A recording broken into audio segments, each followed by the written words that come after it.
Hello friends, welcome to spicy voyage. ഇന്ന് നമ്മൾ easy ആയിട്ടുള്ള ഒരു മാങ്ങ അച്ചാറിൻ്റെ റെസിപ്പിയാണ് ചെയ്യാൻ പോകുന്നത്. ഇതെങ്ങനെയാണ് ഉണ്ടാക്കുന്നതെന്ന് കണ്ടിട്ട് വരാം.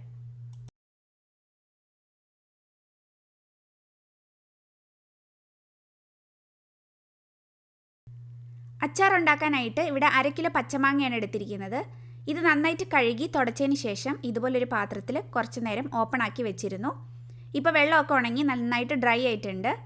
അപ്പം വെള്ളത്തിൻ്റെ അംശം ഒട്ടുമില്ലാതിരിക്കാൻ പ്രത്യേകം ശ്രദ്ധിക്കണം. ഇനി ഇത് ചെറുതായിട്ടൊന്ന് കട്ട് ചെയ്തെടുക്കാം.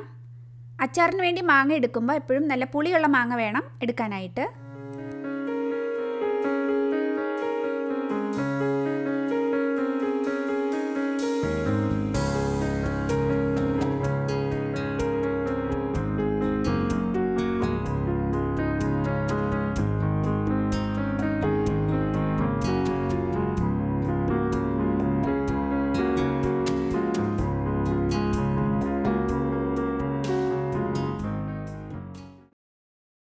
ഇപ്പം മാങ്ങ മുഴുവൻ ഇവിടെ അരിഞ്ഞു കഴിഞ്ഞിട്ടുണ്ട്. നമുക്കിനി ഇതൊരു ബൗളിലേക്ക് മാറ്റാം.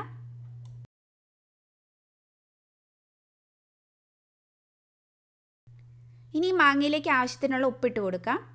ഞാനിപ്പോൾ ഇവിടെ ഒരു 1.5 ടേബിൾ സ്പൂൺ ഉപ്പിട്ട് കൊടുക്കുന്നുണ്ട്. അപ്പോൾ കല്ലുപ്പ് കയ്യിലുണ്ടെങ്കിൽ എപ്പോഴും അച്ചാർ ഉണ്ടാക്കുമ്പോൾ കല്ലുപ്പ് ഉപയോഗിക്കുന്നതാണ് ഏറ്റവും നല്ലത്. അപ്പോൾ ഇനി ഇത് നമുക്ക് നന്നായിട്ടൊന്ന് മിക്സ് ചെയ്ത് കൊടുക്കാം. ഞാനിപ്പോൾ ഇവിടെ വൈകുന്നേരമാണ് ഇപ്പോൾ ഇങ്ങനെ മാങ്ങ അരിഞ്ഞ് ഉപ്പിലിട്ട് വെക്കുന്നത്. അപ്പോൾ ഇനി ഇത് നാളെയാണ് ഞാൻ അച്ചാർ ഉണ്ടാക്കാൻ പോകുന്നത്. അപ്പോൾ ഒരു ദിവസം ഇതുപോലെ ഉപ്പൊക്കെ തിരുമ്മി വെച്ച് കഴിയുമ്പം ഈ മാങ്ങയിൽ നിന്ന് നന്നായിട്ട് നീരൊക്കെ ഇറങ്ങും. അപ്പോൾ അതിന് ശേഷം വേണം നമ്മൾ അച്ചാർ ഉണ്ടാക്കാനായിട്ട്. ഇപ്പോൾ ഇതിൽ ഉപ്പിട്ട് കൊടുത്തതിന് ശേഷം നന്നായിട്ട് ഇളക്കി കൊടുത്തിട്ടുണ്ട്. ഇനി ഇതൊരു അടപ്പ് വെച്ച് അടച്ചു കൊടുക്കാം. നമ്മൾ എടുക്കുന്ന പാത്രങ്ങളും സ്പൂണും ഒക്കെ എപ്പോഴും വെള്ളമൊന്നും ഇല്ലാതെ നല്ല ഡ്രൈ ആയിട്ടിരിക്കണം, അല്ലെങ്കിൽ അച്ചാർ പെട്ടെന്ന് കേടായി പോവും. അപ്പോൾ ഇനി ഇത് നമുക്ക് നാളെ അച്ചാർ ഉണ്ടാക്കി എടുക്കാം. അപ്പോൾ ഇതാ ഇവിടെ നമ്മൾ ഇന്നലെ ഉപ്പൊക്കെ തിരുമ്മി വെച്ച മാങ്ങയാണിത്. അപ്പോൾ ഒരു ദിവസം ഇരുന്നപ്പോഴത്തേക്ക് മാങ്ങയിൽ നിന്ന് നന്നായിട്ട് വെള്ളമൊക്കെ ഇറങ്ങിയിട്ടുണ്ട്. അപ്പോൾ ഇനി ഇതിലേക്ക് ബാക്കി ഇൻഗ്രീഡിയൻസും കൂടി ചേർത്ത് കൊടുത്ത് നമുക്ക് അച്ചാർ റെഡിയാക്കി എടുക്കാം. ആദ്യം തന്നെ ഒരു 1.5 table spoon Kashmiri chilli powder ചേർത്ത് കൊടുക്കുന്നുണ്ട്.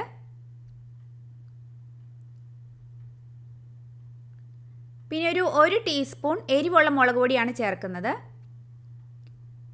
അപ്പോൾ കൂടുതൽ എരിവ് വേണ്ടവർക്ക് കൂടുതൽ എരിവുള്ള മുളക് പൊടി ചേർത്ത് കൊടുക്കാം.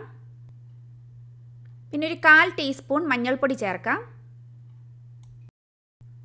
ഇനി ഒരു 2 നുള്ള് ഉലുവാപ്പൊടി ചേർത്ത് കൊടുക്കുന്നുണ്ട്. അതേപോലെ തന്നെ ഒരു 2 നുള്ള് കായപ്പൊടിയും കൂടി ചേർത്ത് കൊടുക്കാം.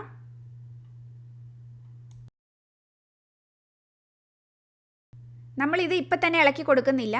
കുറച്ച് എണ്ണയൊന്ന് കടുക് പൊട്ടിച്ചെടുത്തിട്ട് ആ ചൂട് എണ്ണ ഒഴിച്ച് ഇതെല്ലാം നന്നായിട്ടൊന്ന് മിക്സ് ചെയ്തെടുക്കാം. അപ്പോൾ ഇന്ന് ഞാനിവിടെ കടുകെണ്ണയിലാണ് ഈ അച്ചാർ ഉണ്ടാക്കാൻ പോകുന്നത്, മസ്റ്റേർഡ് ഓയിൽ. അപ്പോൾ ഇതുവരെ കടുകെണ്ണയിൽ അച്ചാർ ഉണ്ടാക്കാത്തവർ ഈ എണ്ണയിലൊന്ന് അച്ചാർ ഉണ്ടാക്കി നോക്കണം. നല്ലൊരു ഫ്ലേവറാണ് നമ്മുടെ അച്ചാറിന് ഇത് കൊടുക്കുന്നത്. അപ്പോൾ ഇവിടെ പാത്രം ഇപ്പോൾ ചൂടായിട്ടുണ്ട്. നമുക്കിതിലേക്ക് ആവശ്യത്തിന് ഉള്ള എണ്ണയൊന്ന് ഒഴിച്ചു കൊടുക്കാം. അച്ചാർ ആയതുകൊണ്ട് കുറച്ച് കൂടുതൽ എണ്ണയൊക്കെ വേണം. എണ്ണ ചൂടായി കഴിയുമ്പോൾ 1 ടീസ്പൂൺ കടുക് ഇട്ട് കൊടുക്കാം.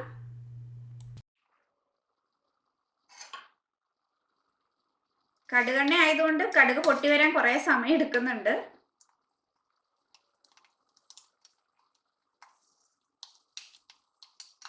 ഇപ്പം ഇവിടെ കടുക് പൊട്ടി തുടങ്ങിയിട്ടുണ്ട്. ഞാൻ സ്റ്റൗ ഓഫ് ചെയ്ത് കൊടുക്കുകയാണ്. എണ്ണ നന്നായിട്ട് ചൂടായിട്ടുമുണ്ട്. ഇനി ഇതിലേക്ക് ഒരു തണ്ട് കറിവേപ്പില എടുത്ത് ഒന്ന് മുറിച്ച് ഇട്ട് കൊടുക്കാം. കറിവേപ്പില നന്നായിട്ടൊന്ന് മൂക്കട്ടെ. അപ്പോൾ ഇനി ഇത് നമുക്ക് നമ്മുടെ അച്ചാറിലേക്ക് ഒഴിച്ചു കൊടുക്കാം.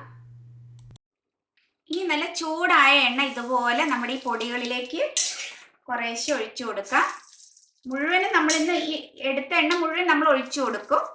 ഇതുപോലെ ഒഴിച്ചിട്ട് ഒന്ന് മിക്സ് ചെയ്യാം. ബാക്കി എണ്ണയും കൂടെ കോരി ഒഴിക്കുന്നുണ്ട്. അപ്പോൾ ഈ പൊടികളൊക്കെ നന്നായിട്ടൊന്ന് ചൂടായിക്കോളും.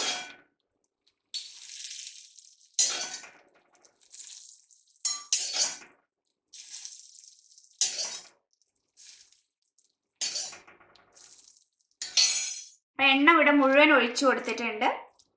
എന്നിട്ട് ഇനി ഇത് നമുക്ക് നന്നായിട്ടൊന്ന് മിക്സ് ചെയ്ത് കൊടുക്കാം. നല്ല സ്മെല്ലൊക്കെ വരുന്നുണ്ട് നമ്മുടെ അച്ചാറിൻ്റെ. ചൂട് എണ്ണ പൊടികളിലേക്ക് വീണപ്പം നല്ല സ്മെല്ലൊക്കെ വരുന്നുണ്ട്. ഇനി ഈ തവിയിലേക്ക് തന്നെ ഞാൻ ഒരു തവി വൈറ്റ് വിനെഗർ എടുക്കുന്നുണ്ട്. ഇനി ഈ വിനാഗിരി നമുക്കിതിലേക്ക് ഒഴിച്ചു കൊടുക്കാം.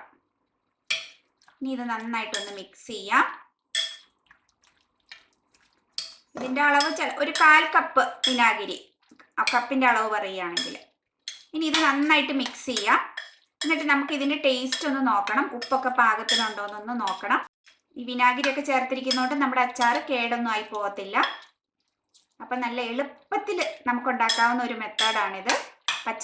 നല്ല പച്ചമാങ്ങ കിട്ടിക്കഴിയുമ്പോൾ ഇതുപോലെ പെട്ടെന്ന് തന്നെ കഴുകി ഉണക്കിയെടുത്ത് അരിഞ്ഞ് വെച്ചിട്ട് പിറ്റേ ദിവസമാകുമ്പോൾ ഇതുപോലെ പെട്ടെന്ന് തന്നെ നമുക്ക് അച്ചാർ ഉണ്ടാക്കിയെടുക്കാം.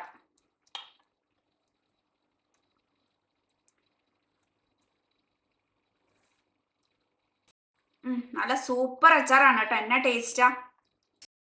ഒരു സ്വല്പം ഉപ്പ് കുറവുണ്ട്, അപ്പോൾ നമുക്കൊരു 1/2 ടീസ്പൂൺ ഉപ്പും കൂടി ചേർത്ത് കൊടുക്കാം.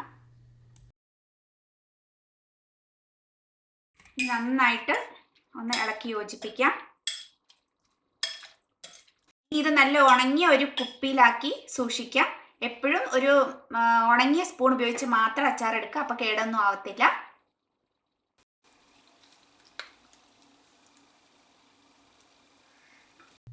അപ്പോൾ നല്ല പച്ചമാങ്ങയൊക്കെ കിട്ടുന്ന സമയത്ത് ഇതുപോലെ ഒരു അച്ചാർ ഉണ്ടാക്കിയിട്ട് നിങ്ങളുടെ ഫീഡ്ബാക്ക്സ് അറിയിക്കണം. വീണ്ടും മറ്റൊരു നല്ല റെസിപ്പിയുമായിട്ട് നമുക്ക് കാണാം. Take care. Bye bye.